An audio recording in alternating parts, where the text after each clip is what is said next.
So I want to shoot this video because I think it's imperative when you're in any type of relationship, any type of ship, friendship, companionship, anything. When feelings become involved between, you and someone else, not just yourself, I think it's imperative that we have a format for how to own our feelings in that and the benefit and what that does for the dynamic, right? So that format is you call out what happened. I don't even like calling out. You say what the other person did, right? But here's the beautiful part, it's without blame, and here it comes. You say what the other person did. You say the story that you were telling yourself because it's a feeling. The story that I was telling myself, and I'll give you an example. So you say what the person did, the story that you were telling yourself, and how it made you feel. You see, how it made you feel comes last. So when you walked out the room while I was talking, the story I was telling myself was I was unimportant. That made me feel like I wasn't worthy of love, of respect. Boom. What that does is two things right away. The first thing is for you, that allows you to own your own feelings. And that's a beautiful thing because it's imperative on this journey that we name and identify how we're feeling, because for many of us, this is new. So, first, this first part of this, which is amazing, is that we start to take ownership for our feelings, right? Let me say this caveat. Taking ownership of feelings does not mean identifying with our feelings, does not mean identifying. Like, what I mean by that is, if I haven't said this already, I'll say it in future videos. I'll make a video about the power of saying right now. I don't like to say I am something unless I'm intentional about saying I am. So I don't like to say I am sad or I am this, right? Unless I'm intentionally saying it because I want to become that thing. So when I don't say I'm sad, and I don't even say I am sad right now. I don't do that. Like, you can do that with the right now part, because the right now adds a time to it. And once you add a time to it, that means it's not concrete. It's not who you are. There is an expiration date to what you just said after you say right now. The power of right now. I'm gonna make a separate video on that thing.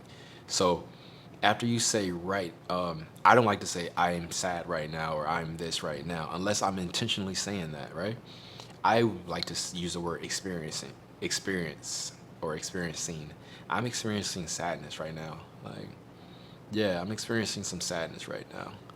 So I say I experience, and then I add the right now. That allows me to own the feeling, but also detach from the feeling and not become the feeling, right? So that's the first part, that this format helps in relationship to our feelings, right? The second part of this format and the benefit of it is that it allows you to be a mirror to the other person.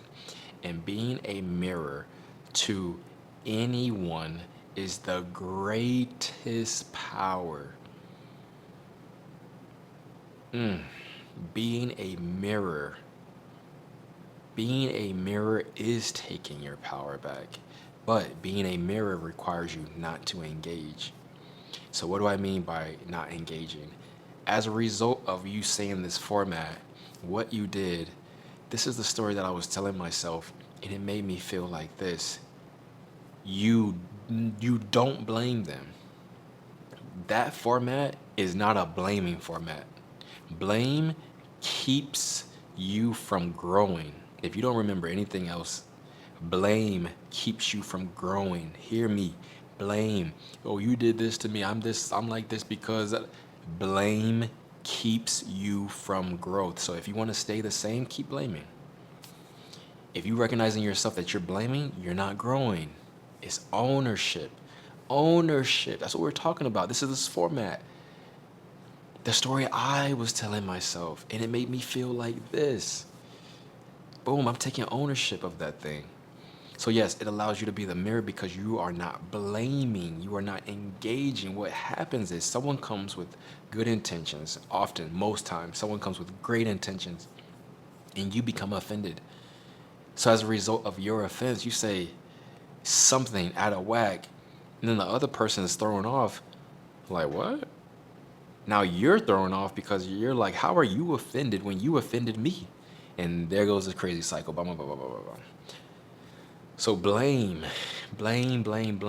Oftentimes, so what will happen 95, 96% of the time is once you bring up what happened in that format, you will be a mirror and the other person will see themselves. And oftentimes, the majority of the time, the person will say, oh, my bad, I'm sorry. I didn't mean it like that, which is what you want, right?